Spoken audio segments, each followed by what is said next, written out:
Semoga Allah Subhanahu wa taala segera mencabut musibah yang terjadi di Nusantara dan belahan bumi ini, utamanya di Nusa Tenggara Barat, sudah terjangkit atau sudah ada positif corona 1 orang, dan semoga ini adalah yang pertama dan yang terakhir. Kemudian nanti masyarakat Indonesia secara keseluruhan terbebas dari corona. Yang menjadi pusat perhatian saya saat ini adalah bagaimana orang tua menjaga kondisi psikologis Ananda di rumah, utamanya yang PAUD dan SD ini, karena ini sangat rentan sekali kondisi traumatis, dilematis yang akan dialami oleh Ananda. Pertama adalah karena faktor sekolah yang libur, ya, sekolah yang libur dan informasi yang simpang siur. Andai kata libur ini adalah bagian dari schedule atau rencana yang sudah direncanakan dalam kalender akademik, mungkin orang tua juga bisa mudah memberikan pemahaman kepada Ananda, karena ini adalah memang ini libur sesuai dengan tahun-tahun sebelumnya. Tetapi ini kan Ananda tidak pernah tahu, kalau di Lombok ini kan tidak pernah tahu, atau di NTB ini tidak pernah tahu ada gempa, ada angin puting beliung, ada apa, tiba-tiba diliburkan. Kalau 1 tahun yang lalu, 2 tahun yang lalu Ananda libur insidental beberapa saat, karena Ananda paham, ya, karena Ananda paham kondisinya adalah kondisi ada bencana dan itu kelihatan mata. Dan Ananda sendiri merasakan kecemasan ketika ada gempa, orang lari mudiknya, dan nyata itu kondisi nyata yang bisa dirasakan. Namun saat ini, utamanya yang PAUD, mereka tidak bisa membaca, belum bisa membaca, tapi hanya mendengar saja informasi dan hanya bisa melihat apa yang ada di tayangan di TV. Sehingga timbul pertanyaan besar bagi mereka, kenapa ada corona sehingga harus diliburkan? Itu menjadi sebuah pertanyaan besar juga kan gitu. Nah, ini semuanya perlu kita antisipasi agar ini tidak menjadi sebuah persoalan baru di kemudian hari bagi Ananda, khususnya yang Ananda yang PAUD, yang sudah mulai kognitifnya sudah mulai jalan, yaitu usia sekitar 2 sampai dengan 7 tahun ini untuk yang PAUD itu. Karena 2 tahun ini sudah praoperasional, di mana dia mengetahui apa informasi yang terjadi walaupun toh dia sebenarnya belum paham. Nah, karena justru itulah sangat berbahaya bagi Ananda ketika ini dibiarkan sebagai sebagai bola salju liar yang orang tua juga sibuk, orang tua juga stres, tetapi lupa menerangkan apa yang terjadi sesungguhnya. Dan tidak mudah bagi Ananda saat ini untuk memahami apa itu corona. Karena memang sisi, jangankan kok Ananda ya, para akademisi aja, para ahli atau bahkan para cendekiawan atau orang yang terpelajar sekalipun sekarang ini masih juga bingung gitu kan. Informasi simpang siur luar biasa tentang corona ini. Nah, ini harapan saya adalah, harapan kami semua adalah Ananda tidak terpengaruh dengan kondisi ini. Bagaimana caranya? Kalau ada gempa bumi, ada trauma healing secara sosial, anak-anak bisa digabungkan jadi satu.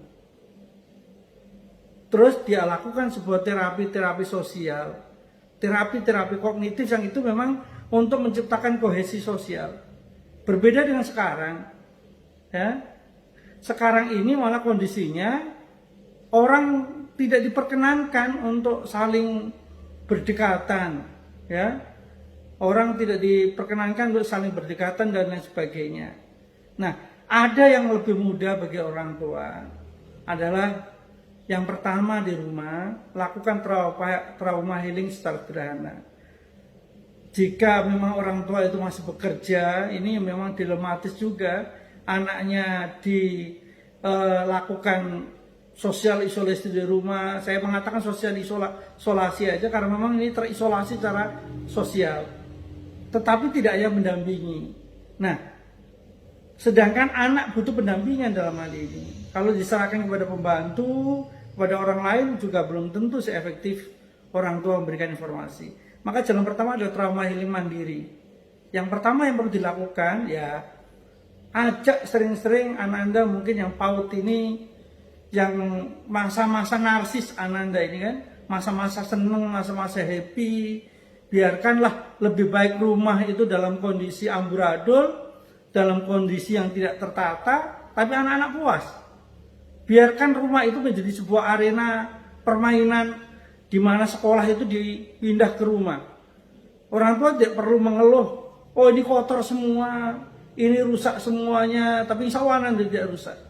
Andai kata ada main-mainan yang dulu dia tidak dipakai, dikeluarkan kembali. Nah, yang keduanya ini jadikan rumah, yang pertama adalah jadikan rumah itu sebagai arena bermain. Yang kedua adalah sering-sering melakukan komunikasi telekonferensi atau video call kepada gurunya. Karena Ananda yang PAUD ini adalah memiliki yang dinamakan dengan attachment, objek lekat. Mayoritas Ananda PAUD ini adalah objek lekatnya berada di para bundanya. Maka sering-sering Ananda ini narsisan lah bahasanya kan gitu. Narsisan, telekonferensi, telepon-teleponan dengan bundanya. Dan bundanya kita harapkan untuk yang di kota-kota, kalau di desa mungkin tidak segitu banyak persoalan psikologis. Yang terjadi adalah yang di kota-kota ini, karena biasanya mereka happy bermain di sekolahan, kemudian dia harus di sosial karantina atau diisolasi secara sosial. Nah, yang kedua itu yang pertama itu dia ajak bermain, jadikan rumah itu sebagai arena bermain. Yang kedua adalah telekonferensi, ya, video call dengan para bundanya. Ini akan mengekspresikan seolah-olah dia memang tidak dalam rangka libur, gitu kan? Nah, budaya juga memang demikian. Kami harapkan juga mungkin sekolah-sekolah tertentu yang mampu memiliki komunikasi lewat WA. Nah, lakukanlah komunikasi itu, video call paling lama lah 3-4 menit itu sudah luar biasa. Ananda diminta untuk nari, diminta untuk murojaah hafalan, diminta untuk bernyanyi, sambil nanti bundanya juga akan tampak di kamera itu. Wah, itu luar biasa, ya. Yang ketiga, jangan putus hubungan dengan teman-temannya. Di grup WA itu tentu ada orang tua yang lain juga. Lakukan komunikasi dengan orang tua yang lain, bila perlu saling komunikasi, ya. Sekarang video call itu bisa 4 orang, ya gitu, bisa nanti secara gantian. Mungkin hari ini 4 orang dengan Ananda siapa, besok 4 orang dengan Ananda siapa, besok dengan bundanya, itu dijadwalkan. Nah, jangan sampai Ananda dengan diisolasi secara sosial ini, terus nanti secara fisik juga diisolasi, secara psikologi juga diisolasi. Oleh sebab itu, langkah yang selanjutnya adalah lakukan komunikasi antar orang tua dan antar anak. Ya, lakukan itu, saling bercerita lah. Oh, insya Allah nanti pulsa itu tidak segitu banyak untuk data kuota. Ya memang ini resiko yang kita harus hadapi. Mau tidak mau ya kondisinya seperti ini. Kita harus banyak-banyak pakai data untuk anak-anak kita, ya kan. Yang terakhir, kondisi seperti ini mungkin nanti Sabtu Minggu Ananda tetap diajak jalan-jalan, tapi tetap di dalam mobil sambil diceritakan kenapa kok toko-toko banyak yang tutup, ini ada yang namanya corona. Sepengetahuan anak, corona itu adalah penyakit yang memang seperti batuk, tetapi efeknya luar biasa dan belum ada penanganan yang tepat. Nah, oleh sebab itu Ananda kan biar sehat, sekarang dia harus di rumah biar nanti sehat. Nah, tidak perlu hiperbola diceritakan bermacam-macam kalau corona itu penyakit yang mematikan, nanti kalau udah di rumah segala macam, malah akan terjadi traumatis bagi mereka. Untuk apa? Paranoid. Kalau ketemu dengan orang lain juga paranoid.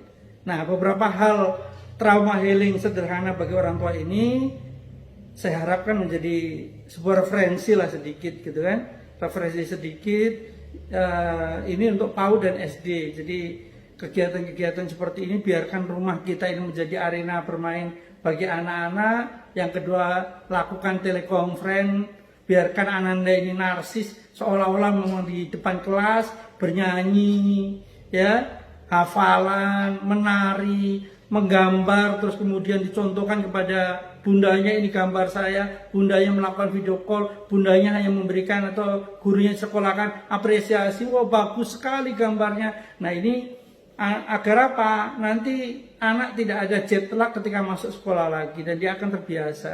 Yang ketiganya tadi telekonferensi dengan sesama orang tua dan sesama temannya yang ada di jenjang kelas itu. Yang terakhir, kalau tetap jalan-jalan, lakukan jalan-jalan, tapi tidak keluar dari mobil, ya kan?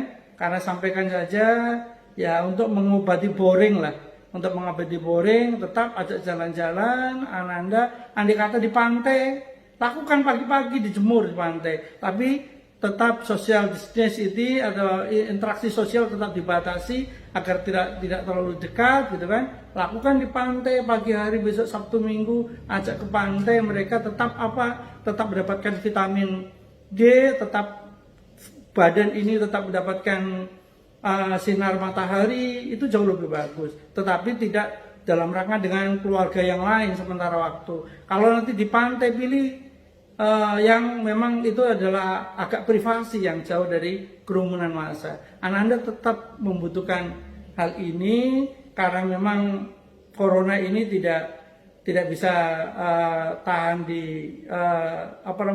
medianya adalah harus bersin, harus melalui ludah segala macam itu. Nah, kalau keluarga kita sudah kita nyatakan aman, ya ajak Anda ini untuk tetap berikhlas di tempat-tempat tertentu, tetapi dalam tanda kutip dengan keluarga saja, tidak dengan yang lainnya.